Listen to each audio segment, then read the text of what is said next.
Bismillahirrahmanirrahim. Assalamualaikum warahmatullahi wabarakatuh. Salam sejahtera untuk kita semua.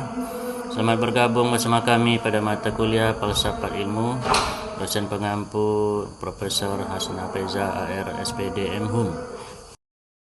Kenalkan, nama saya Kasrizal, nomor induk mahasiswa 2405246899, dan rekan saya yang sangat luar biasa, Dedek Dwi Suci Ramadhani, nomor induk mahasiswa 2405247479. Pada video pertama ini kami kelompok 5 akan mempresentasikan tentang tantangan dan masa depan ilmu.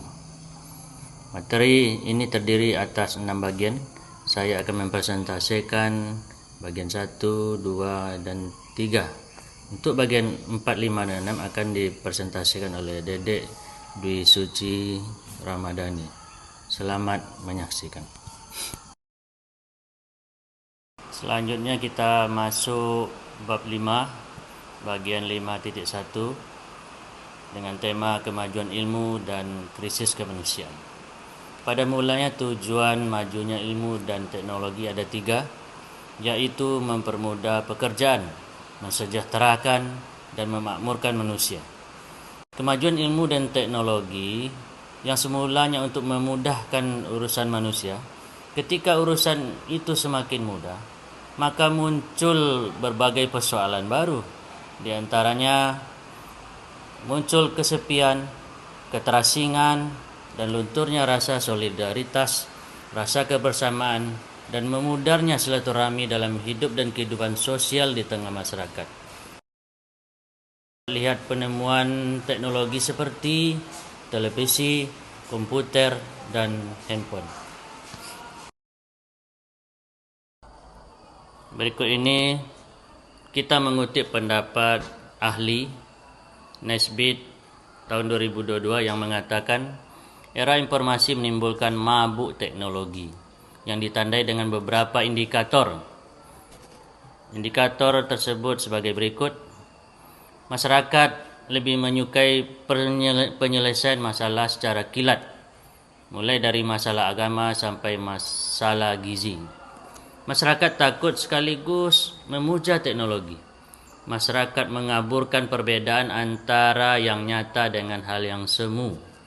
Masyarakat menerima kekerasan sebagai sesuatu hal yang wajar, dan lain sebagainya. Selanjutnya di bidang kedokteran, kita melihat adanya rekayasa genetik yang tujuan awalnya positif untuk menyembuhkan penyakit keturunan seperti diabetes. Namun menimbulkan persoalan baru dan sekaligus kekhawatiran besar di kalangan ahli etika dan agamawan. Mereka memandang hilangnya kebebasan manusia dalam memilih haknya dan hak untuk memiliki ciri khas, sehingga terjadi kekacauan yang luar biasa dalam kehidupan umat manusia saat ini. Nah, berikutnya kita masuk bagian 5.2, agama, ilmu, dan masa depan manusia. Perbedaan agama dan ilmu. Agama lebih mengedepankan moralitas dan menjaga tradisi yang sudah mapan. Ilmu selalu mencari hal-hal yang baru, tidak terlalu terikat dengan etika. Agama memberikan ketenangan bagi manusia dari segi batin. Selanjutnya ilmu memberikan ketenangan dan sekaligus memudahkan bagi kehidupan manusia. Agama dan ilmu memiliki persamaan dan memiliki karakter.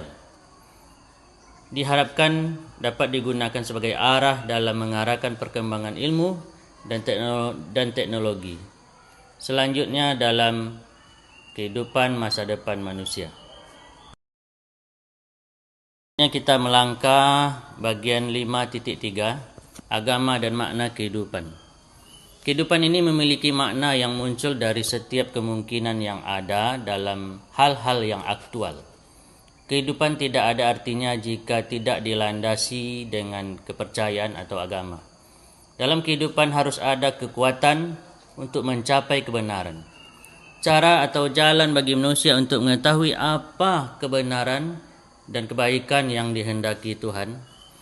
Agama memberikan dua macam jaminan, yaitu adanya satu kebaikan dan suatu keburukan yang absolut di atas dunia ini. Hanya kebaikan absolutlah yang memiliki kekuatan.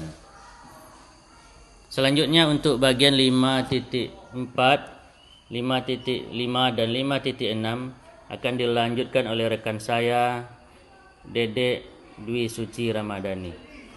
Terima kasih. Baik, Assalamualaikum warahmatullahi wabarakatuh. Saya Dedek Dwi Suci Ramadhani, nomor induk mahasiswa 2405-247479. Di sini saya akan melanjutkan materi tentang tantangan dan masa depan ilmu dari Bapak Fasrizal. Materi selanjutnya yaitu ilmu dan kebudayaan. Yang pertama ada manusia dan kebudayaan.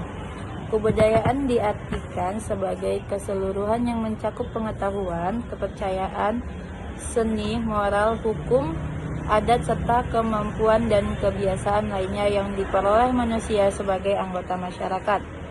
Nilai-nilai budaya adalah jiwa dari kebudayaan dan menjadi dasar dari segenap wujud kebudayaan. Selanjutnya, manusia dalam kehidupannya mempunyai kebutuhan yang banyak sekali, yang mendorong manusia untuk melakukan berbagai tindakan dalam rangka pemenuhan kebutuhan. Pada dasarnya, tata hidup merupakan pencerminan yang konkret dari nilai budaya yang bernilai abstrak.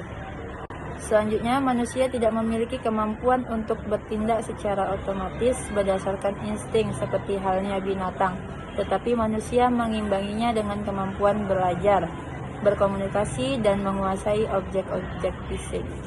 Selanjutnya, sarana kebudayaan pada dasarnya merupakan produk dari kebudayaan atau alat yang memberikan kemudahan dalam kehidupan.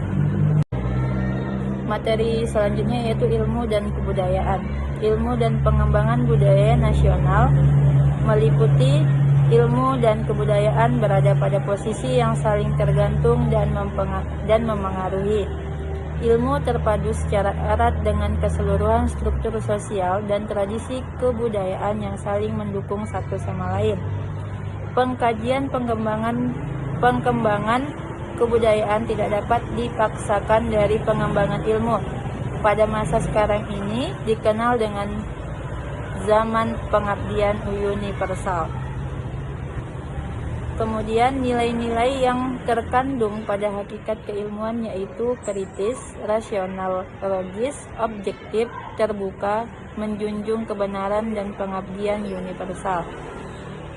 Kemudian pengembangan kebudayaan nasional pada hakikatnya merupakan perubahan dari sekarang, bersifat konvensional ke arah kebudayaan yang lebih mencerminkan aspirasi dan tujuan nasional. Kemudian proses pengembangan kebudayaan pada dasarnya adalah penafsiran kembali dari nilai-nilai konservatif agar lebih sesuai dengan tuntutan zaman serta pertumbuhan nilai-nilai baru yang fungsional, yaitu strategi pengembangan ilmu. Yang pertama ada ilmu bebas nilai atau tidak. Bebas nilai artinya tuntutan terhadap setiap kegiatan ilmiah agar didasarkan pada hakikat ilmu pengetahuan itu sendiri. Kemudian yang tidak bebas nilai tidak bebas nilai artinya setiap kegiatan teoritas yang melihatkan pola subjek-subjek selalu mengandung kepentingan-kepentingan tertentu. Kemudian pada materi ilmu dan kebudayaan terdapat 3 indikator bahwa ilmu pengetahuan itu bebas nilai. Yang pertama, ilmu harus bebas dari pengandaian-pengandaian. Yang kedua, perlunya kebebasan usaha ilmiah agar otonomi ilmu pengetahuan terjamin. Yang ketiga, penelitian ilmiah tidak luput dari pertimbangan etis yang sering dituding menghambat kemajuan ilmu. Materi yang terakhir yaitu beberapa syarat yang perlu diperhatikan dalam pengembangan ilmu di Indonesia. Yang pertama yaitu terbentuknya masyarakat ilmiah yang memiliki kekuatan tawar-menawar.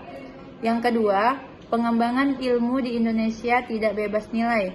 Yang ketiga, haruslah memperhatikan relasi antar ilmu tanpa mengorbankan otonomi antar masing-masing disiplin ilmu. Dan yang terakhir, pengembangan ilmu di Indonesia harus memperlihatkan dimensi religiusitas. Baik, demikianlah presentasi dari kelompok 5. Lebih dan kurangnya kami mohon maaf. Wabillahi taufiq wal hidayah. Assalamualaikum warahmatullahi wabarakatuh.